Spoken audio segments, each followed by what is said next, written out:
नमस्कार। कलायत राजनीति में कोई स्थायी दुश्मन नहीं होता और आज कलायत की धरती ने इस बात को साबित कर दिया है।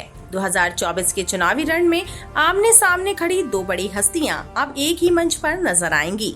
अनीता ढुल बड़सीखरी, जिन्होंने निर्दलीय चुनाव लड़कर अपनी ताकत का लोहा मनवाया और 25,000 से ज्यादा लोगों का विश्वास जीता, अब भारतीय जनता पार्टी में शामिल हो गई हैं। पूर्व मंत्री कमलेश ढांडा और अनीता ढुल का एक साथ आना कलायत भाजपा के लिए एक ऐतिहासिक मोड़ है। कल तक जो वोट बटे हुए थे, अब वे एक होकर भाजपा को और मजबूत करेंगे। जयप्रकाश और रामपाल माजरा जैसे दिग्गजों के सामने जिस अनीता ढुल ने डटकर मुकाबला किया, अब वही ताकत भाजपा के संगठन को नई ऊंचाइयों पर ले जाएगी। क्या ये नई जुगलबंदी कलायत की तस्वीर बदल देगी? क्या विकास की रफ्तार दुगनी होगी? एक बात तो तय है, कलायत भाजपा में आज से एक नया दौर शुरू हो चुका है। लेकिन रुकिए, अब दूसरा राजनीतिक पहलू भी देख लीजिए। भाजपा का कुनबा तो बढ़ गया, लेकिन क्या ये कुनबा एकजुट रह पाएगा?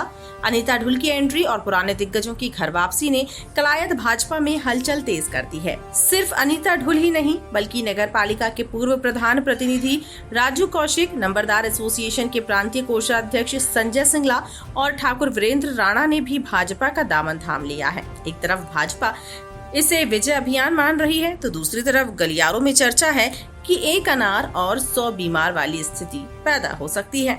अब भाजपा के पास दो कद्दावर महिला चेहरे हैं, पूर्व मंत्री कमलेश ढांडा और अनीता ढुल। सवाल ये है कि क्या ये दोनों दिग्गज एक पटरी पर चल पाएंगे? क्या टिकट की चाहत में कलायत भाजपा के अंदर नई गुटबाजी जन्म लेगी? राजू कौशिक और संजय सिंगला जैसे चेहरों के आने से पार्टी का आधार तो बढ़ा है, लेकिन हाईकमान के लिए अब इन सबको एक सूत्र में पिरोना किसी अग्नि परीक्षा से कम नहीं होगा। क्या ये एकजुटता कांग्रेस के किले को ढा पाएगी या अंदरूनी कलह का फायदा विपक्ष उठा ले जाएगा?